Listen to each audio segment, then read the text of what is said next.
Both the nice guy and the indirect game pickup artist suffer from the same moral flaw: concealment. One hides attraction behind fake friendship, the other hides insecurity behind routines and performances. Both take away the woman's ability to respond to what's really there, because they never show what's really there. So here's the question I want to put to you. And it's a question I take straight from a moral philosopher's lens. Which is more ethical? To hide your intentions behind an impersonal mask, or to state them openly and give the other person the dignity of choosing freely? Welcome to Beyond Success, the podcast for high achievers seeking deeper meaning, fulfillment, and purpose. Now, here's your host, world-renowned leadership coach and therapist, David Tian, PhD. Starting almost 20 years ago, I've been accused of deception because of my past in coaching on dating, pickup, seduction, or whatever you want to call it.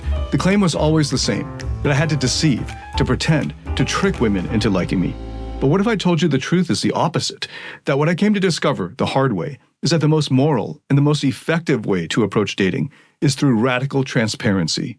And let me pause here on that word seduction, because I know for a lot of people it sets off alarm bells. When I use the word seduction, I don't mean manipulation. I mean the playful back and forth of flirting, connection, intimacy. I mean the dance of attraction between two consenting adults. The energy that sparks when two people are drawn to each other and they both know it. The critics assume seduction must involve masks and tricks. But the opposite is true. The real mask is the one that the so-called nice guy wears.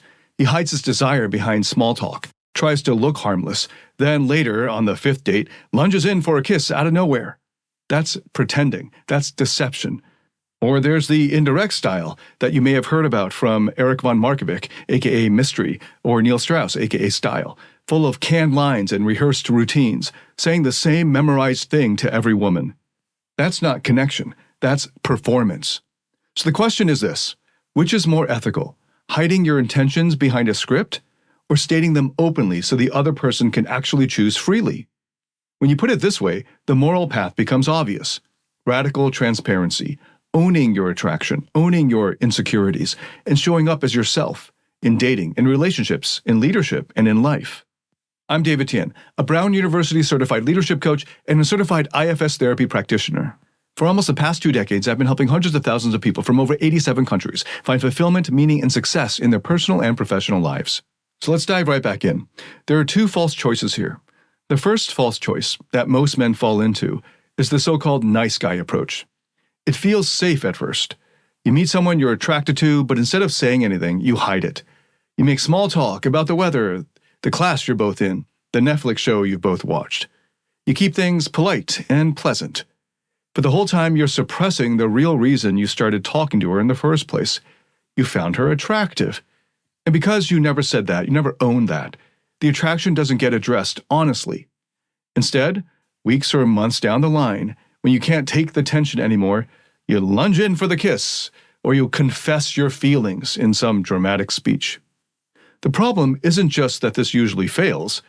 The deeper problem is that it's dishonest. By pretending you wanted only friendship, you were really waiting for the right moment to reveal what you always wanted. And the woman often feels blindsided. When we hide our attraction, we take away the other person's chance to respond openly and freely. And then there's the second path, the second false choice, which became popular with the rise of pickup artists back in the early 2000s. And this is the indirect game. Instead of small talk, this guy uses prepackaged routines. He's got a set of canned openers, funny lines, palm reading tricks, even magic routines. And he repeats them word for word with almost every woman. This approach promises predictability. If you say line A, she laughs. If you follow with routine B, she's supposed to show interest. But none of it is authentic. She isn't responding to him as an individual, and he isn't connecting to her as an individual either. He's just following his script. On the surface, this may look clever. You have this illusion of control because you know what's supposed to happen next. But underneath, it's still a form of hiding. Instead of showing who you really are, you're covering yourself with gimmicks. You're not truly present with her, noticing what's unique about this particular woman. You're just running material. And if you've ever been on the receiving end of someone running material or a script, whether in dating or networking or in sales, you know how hollow it feels. It's like being talked at, not talked with. Both the nice guy and the indirect game pickup artist suffer from the same moral flaw: concealment. One hides attraction behind fake friendship, the other hides insecurity behind routines and performances. Both take away the woman's ability to respond to what's really there, because they never show what's really there. So here's the question I want to put to you, and it's a question I take straight from a moral philosopher's lens. Which is more ethical, to hide your intentions behind an impersonal mask, or to state them openly and give the other person the dignity of choosing freely? When I frame it this way, most people nod. They can feel it in their gut. The honest way, the respectful way, is obvious. But it's also harder. It requires courage to tell the truth right away. It requires vulnerability to reveal your desire when you don't know if it'll be accepted. And that's why most men default to the safer seeming strategies of either the nice guy or the indirect game pickup artist. They'd rather risk deception than rejection. But that risk of rejection is precisely what makes attraction authentic, because it's based on truth, not tricks. So the better path of radical transparency is what I call ethical seduction. By that I mean being upfront about your attraction, your intentions, and your standards. Instead of hiding behind small talk or gimmicks, you simply tell the truth. It's deceptively simple, and that's partly why it's so hard.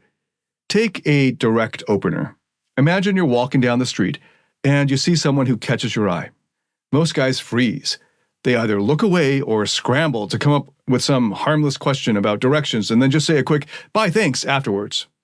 But in ethical seduction, you can walk up and say, "I saw you walking by, and I had to come over to tell you, I think you are beautiful.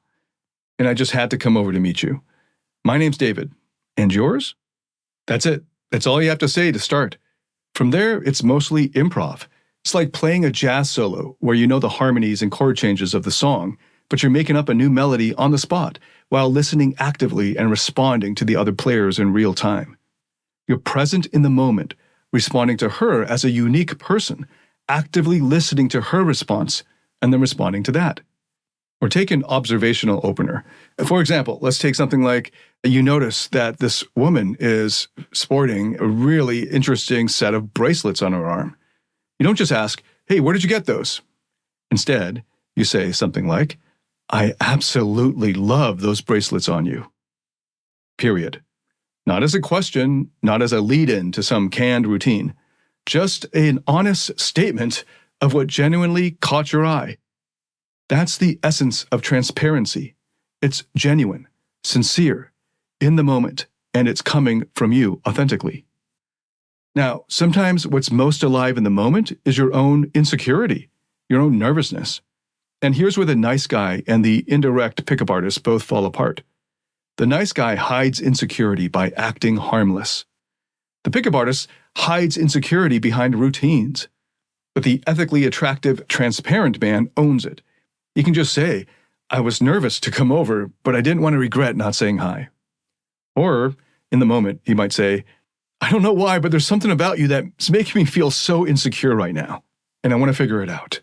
And if you can say this with a light, playful tone, you've not only revealed your truth, but you've also shown tremendous courage. This is why radical transparency has such a light, fun, improv vibe. It's not heavy or serious. It's not a confession in a church booth. It's playful truth-telling. It's saying what's alive in your mind and heart and then letting the chips fall where they may. And this is exactly where the moral weight comes in, because now she actually gets to choose. She knows what you want, she knows where you stand, and she's free to decide whether she's in or out. That's respect. And what most people don't realize is that this kind of transparency doesn't just reveal you to her, it also reveals you to yourself. Because when you start doing this, you suddenly come face to face with all the parts of yourself that have been running the show in secret, like the pleaser part that just wants approval, or the inner critic part that says you're not good enough, or the insecure boy who's terrified of rejection. In internal family systems therapy, we call these parts. They're trying to keep you safe, but in the process, they block intimacy. When you start practicing ethical seduction, these parts in you get exposed. You'll hear the pleaser screaming in your head, "Don't say that, she might not like you." Or you'll hear your inner critic say, "She's out of your league, why even try?" And you'll feel the insecure boy in your chest maybe, afraid of being laughed at or ignored. And this is the point. Transparency doesn't just test your courage with other people, it tests your integration within yourself. And for most people, most of the time, these parts are mostly unconscious. So ethical seduction helps you make conscious what was previously only unconscious, and now you get to work on them, whereas before you barely noticed them. And the irony is that by being transparent, you actually become more attractive. Not because you're trying to be attractive, but because you're real, authentic, and that authenticity, that realness cuts through. People can feel when someone's not telling the truth and when they are telling the truth. They can feel when your words line up with your intentions. It creates this congruence that canned lines and fake smiles can never authentically reproduce. Here's another irony. When you try to hide your insecurity, it leaks out anyway. The woman senses the hesitation, the fake smile, the tension in your body. The VC senses the overly rehearsed pitch, the buzzwords you don't actually believe. Everyone has a radar for incongruence. We may not be able to articulate why, but we feel it. On the other hand, when you name the insecurity out loud, you actually disarm it. It's no longer lurking in the shadows. You've brought it into the light, and suddenly it loses its grip on you. What was once a source of shame now becomes a sign of honesty. And the more you practice this, the more you grow. Because ethical seduction forces you to come back again and again to the parts of yourself that still need healing. Every time the pleaser part flares up or the inner critic starts shouting, you get another chance to meet that part with compassion. You get to step into what in IFS we call the true self. Calm, curious, confident, compassionate. And let those parts of you know that they don't need to run the show anymore. The more you do this, the easier ethical seduction becomes. At first, it feels terrifying, because every approach threatens to bring up shame or fear or rejection. But over time, as you practice, you build an inner congruence. The parts stop fighting each other. The inner critic isn't as loud. The pleaser doesn't panic as quickly. The insecure boy inside feels reassured, and your parts start to trust you a lot more because they sense your strength. And when that happens, transparency stops being a technique and it just becomes natural. And here's the real payoff. When you reach that place, you're not just attractive in the moment, you're grounded, you're congruent, you're someone who doesn't need gimmicks or games because the truth itself is strong enough. And when you show up that way, whether in a conversation with someone you're drawn to or in a meeting where the stakes are high, you bring with you a presence that no pre-rehearsed routine could ever create. This is the deeper moral dimension of ethical seduction. It doesn't just give the other person the freedom to choose. It also gives you the freedom to stop hiding, to step out of the masks and the gimmicks and the apologies, to show up as yourself, not the fractured collection of parts scrambling to get approval, but as an integrated person who can own attraction, own insecurity, and still move forward with playfulness and courage. And the more you live this way, the more you'll notice how powerful it feels to no longer hide. Not just in dating, but in every area of life. Because once you've tasted the freedom of radical transparency, there's no going back. It becomes the standard for how you want to live. Honest, playful, present, and fully alive. So let's look more closely at why radical transparency is more moral. Let's start with the French existentialist Jean-Paul Sartre. Sartre wrote about something he called bad faith. Bad faith is when you lie to yourself, when you act as though you don't know what you really want. You put on a mask, even for yourself, so you don't have to face your true desires. That's the nice guy approach. He pretends he just wants to be friends, all the while hiding the fact that he wants more. That's bad faith. That's self-deception. The indirect style of pickup, the canned routines, the palm reading gimmicks, that's all bad faith too. Because you're not showing yourself. You're hiding behind props and lines that were written by someone else.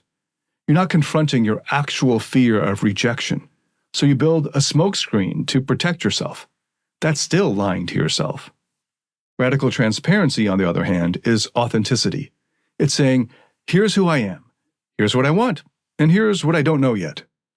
It's taking off the mask. It's showing up as a person who can own his desires without pretending. In Sartre's terms, that's authentic existence. And if you've ever been in a room with someone who's really authentic, you can feel it. Their words and body language line up. There's no static. There's a harmony that makes you trust them. Now, my friend Mark Manson talks about something that fits perfectly here, the principle of polarization. Most people go through life trying to be liked by everyone. They sand down their edges. They try to say what's safest, what will offend the fewest people. But that's the fastest way to become forgettable. When you live transparently, you polarize, naturally, and you're supposed to. Some people will reject you right away. Others will be drawn in even more strongly and naturally. And that's how effortless, real attraction works. And here's the part most people forget. If you're looking for a relationship, something serious and committed down the line, you don't need everyone to like you. You don't even need 100 people to like you. You only need one person out of 8 billion to truly connect with you deeply enough to go the distance, to be your life partner, to have a family with. So the best thing you can do is to polarize. That saves you a ton of time and effort. That way, you filter out the people who are never a fit anyway, and you save yourself a lot of time and trouble. The worst trap is wasting months or years trying to keep something going with someone who was never aligned with you in the first place. Transparency clears the air quickly.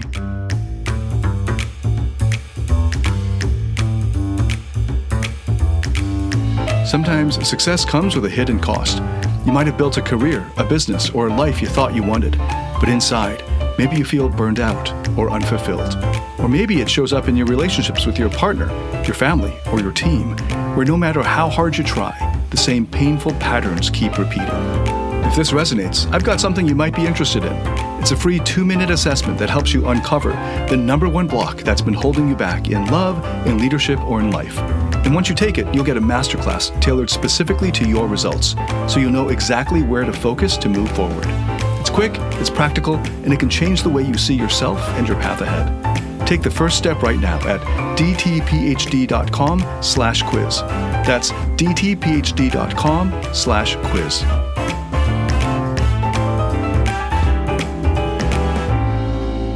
Now let's bring in the moral dimension of consent and agency. Seduction, as I've defined it, is the playful dance of attraction between two consenting adults. Key word there is adults. To infantilize women by assuming they can't choose, or by thinking you're protecting them from their own decisions, is disrespectful. To demonize them for wanting casual fun is also disrespectful. True respect is treating women as fully responsible adults, capable of saying yes or no and deciding for themselves. That's why transparency is moral, because you're giving the other person the chance to choose. If you walk up and say, "I'm attracted to you. I'd love to take you out," you're not forcing anything. You're not tricking her. You're opening the door and giving her the dignity of making her own decision. And we have to talk about the double standards here. Throughout recorded history, women get shamed for wanting to enjoy their sexual or dating freedom. They get labeled or insulted for enjoying that freedom. This is hypocrisy, and it poisons the whole conversation around dating and relationships. Here's the truth that people don't want to admit. If women were freed from judgment, if they didn't have to worry about being labeled, most people would be shocked at how many young women in their 20s are just as eager for a fun night out, great conversation, and great sex with no strings attached. This shouldn't be a surprise, by the way. They have hormones too. We've known this since the 1950s, maybe earlier, with the Kinsey reports and Masters and Johnson. Women get lonely too. They want adventure and excitement just as much as men do. The problem is the social shame. That shame forces women to hide, to pretend, to deny their own desires. And then the men hide too, because they're afraid of being judged as creepy or pushy. And what you end up with is two people who actually want the same thing, but both are pretending. Both are living in bad faith. And then everyone walks away frustrated, or worse, resentful. Radical transparency cuts through all of that. It says, stop pretending. Stop hiding behind polite small talk or manipulative routines. Stop assuming you know what the other person wants. Show up as yourself. State your desires plainly, and then give the other person the freedom to choose. That is the essence of respect. And it takes courage, takes balls, so to speak. And here's the bigger lesson. The same thing that makes you magnetic in attraction or dating, like authenticity, polarization, respect for her agency. Those are the very things that make you trustworthy in every other area of life. Whether you're pitching a new project at work, negotiating with a client, or leading a team, people can tell if you are authentic. They can tell if you're aligned, if you're congruent with yourself. They can also tell if you're just running a script. And just like in dating, the more you hide, the less trust you build. So when I talk about ethical seduction, I'm not just talking about getting dates. I'm talking about living in a way where your words, your intentions, and your actions are aligned, where you respect yourself enough to state your truth clearly and respect others enough to let them choose freely how they will respond to you. That's moral, and that's attractive, and that's the foundation for connection, whether in love or in leadership. Now let's look a little bit deeper at why intentions matter so much. Because when you hide your intentions, you're not just protecting yourself, you're misleading the other person. And when the truth finally comes out, it feels like a betrayal. That's why one of the most important parts of ethical seduction is making your intentions clear. Are you looking for something long-term? Are you looking for something casual, an open relationship? Or are you in a season of your life where you're just not ready for commitment? Just say it, own it.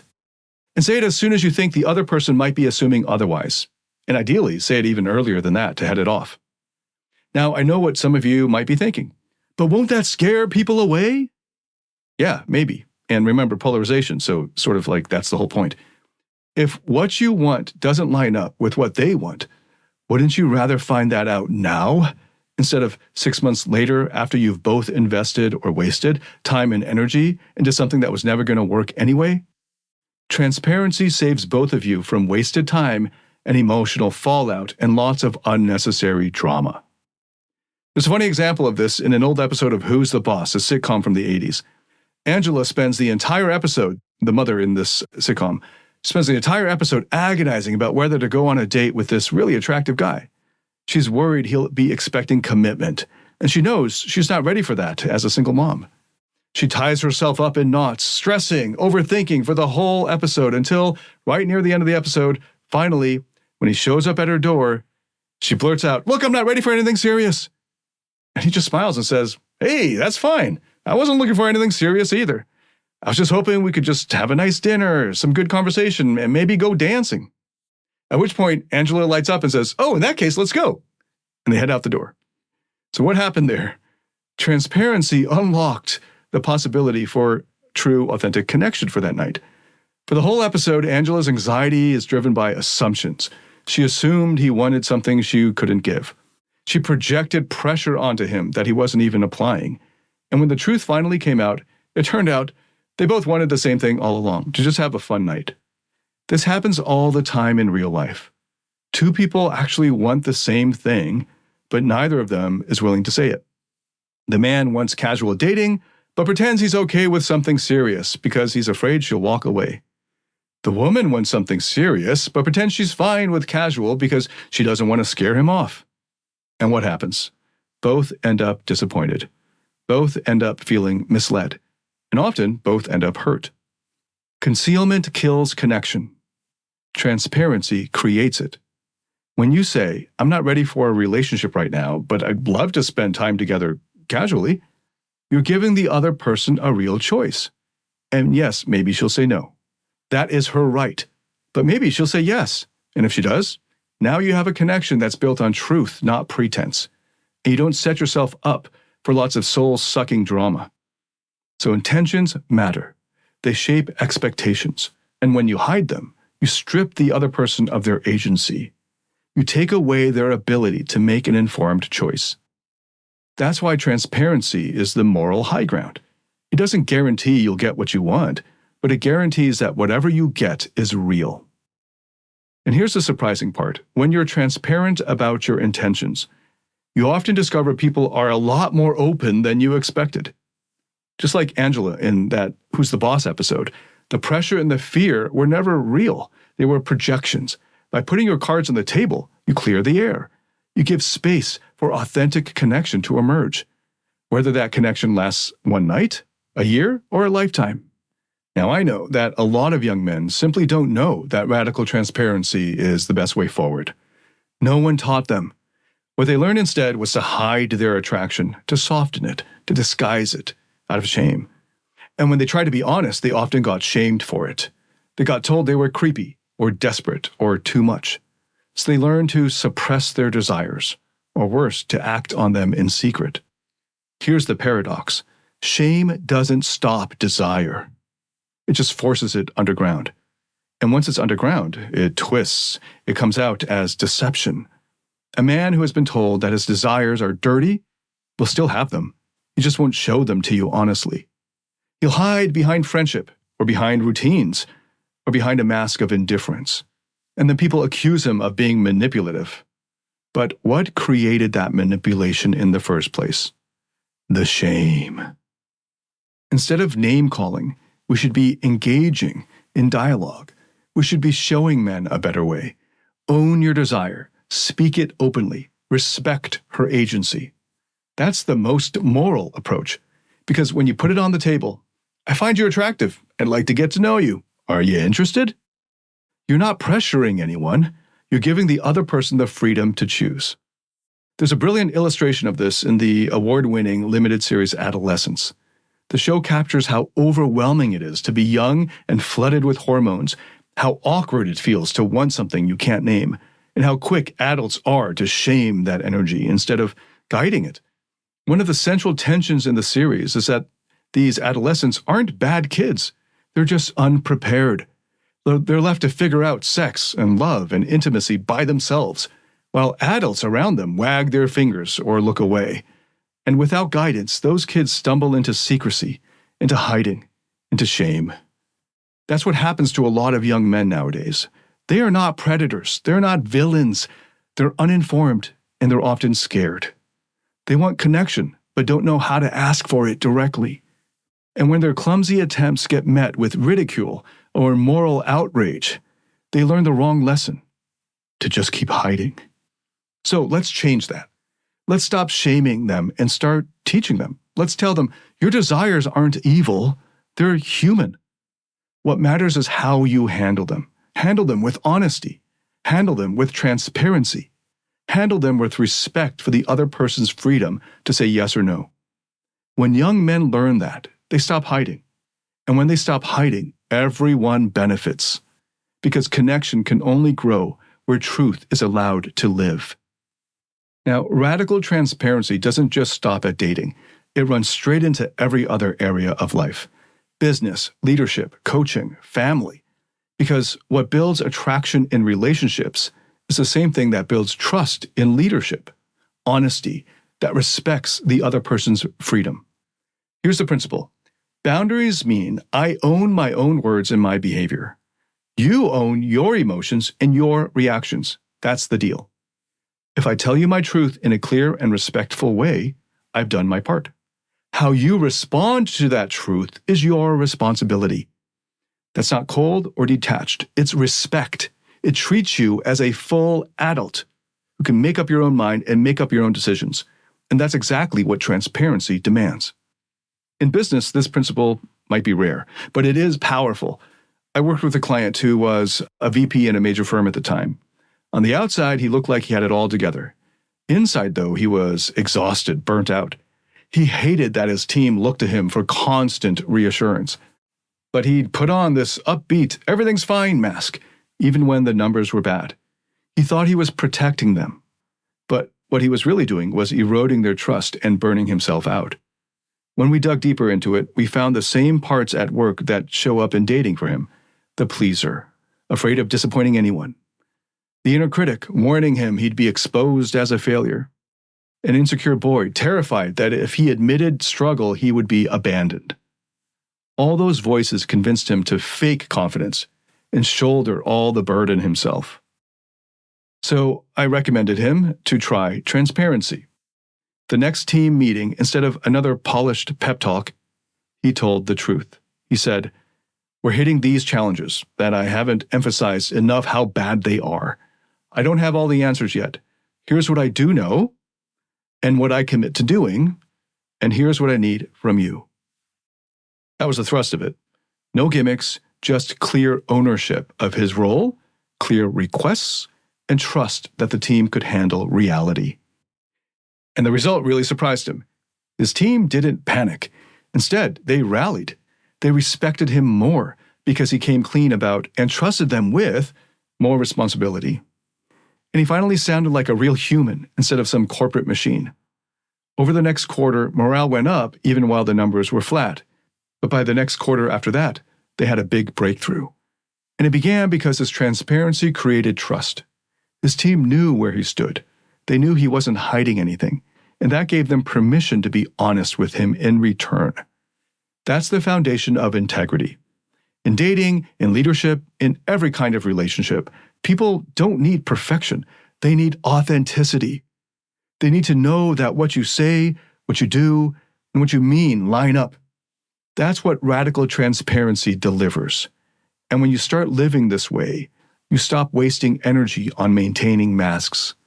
You can put that energy into connection, into vision, into real leadership. So to sum it up, ethical seduction is what I've been calling the courageous but playful and honest dance of flirting, romance, intimacy between consenting adults. It's not about tricks or pretending. It's about saying what's true in the moment with a lightness that leaves room for fun and discovery. We've covered a lot. We saw how the nice guy hides behind harmless chatter until his hidden agenda spills out later. We saw how the indirect game pickup artist hides behind routines, tricks, canned material. Both are forms of deception, even if unintentional. And we contrasted that with radical transparency, owning your own attraction, being upfront about your intentions, and letting the other person decide for themselves as a free adult. We also looked at why this is more moral. Sartre called self-deception bad faith. Radical transparency is the opposite of that. It's authentic existence. Mark Manson reminded us of the power of polarization. When you tell the truth, some people will reject you and others will be drawn in even more effortlessly and naturally. That's honest attraction. And we looked at the moral ground of consent. To treat women as full adults is to respect their freedom to decide yes or no. And this principle goes beyond dating. It builds trust in business, in leadership, in any relationship that matters. When you stop hiding and you start telling the truth, attraction becomes more real, connection becomes deeper, and life becomes freer. The ones who are right for you will stick around. They will respect you more for your honesty, and they'll go deeper with you. So here's the question I'll leave you with. What would change in your life if you practiced radical transparency? If you stopped hiding what you want and trusted others enough to let them choose freely for themselves? Thank you so much for listening. If this has helped you in any way, please share it with anyone else that you think could benefit from it. If you liked it, hit a like or give it a good rating or whatever platform you're listening to this on. If you have any feedback whatsoever, I'd love to get it. Leave a comment, send me a message. I'd love to get your feedback. I look forward to welcoming you to the next episode. Until then, David Tian signing out.